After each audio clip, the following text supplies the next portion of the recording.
అని చెప్పాడు. అంటే ఇండైరెక్ట్ గా జగనన్న విద్యా కానుక అనే కానుక ద్వారా జగన్మోహన్ రెడ్డి గారు ఏదైతే ఇచ్చారో వెన్ను తట్టి ఆ కుటుంబాలని విద్యార్థులు చదువుకోలేకునే తాపత్రయం ఉన్న పేద విద్యార్థులు ప్రోత్సహించారో వాటన్నింటినీ కూడా వాళ్ళకి ఈరోజు వెన్నుపోటు పట్టడం జరిగింది.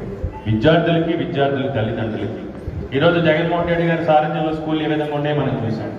అంటే మనకి జగన్మోహన్ రెడ్డి గారి ముఖ్యమంత్రి అయిన తర్వాత 7 నెలల కాలంలో కరోనా లాంటి మహా విపత్కర పరిస్థితుల్లో 2.5 సంవత్సరాల కాలం పాటు ఈ ప్రపంచం మొత్తం ఈ మానవాళి మొత్తం కరోనా మహావిపత్తులో వెలువెల్లాడినా సరే ఏ రోజు జగన్మోహన్ రెడ్డి గారి గుండె సాకులు కానీ ఏమీ చెప్పలేదు.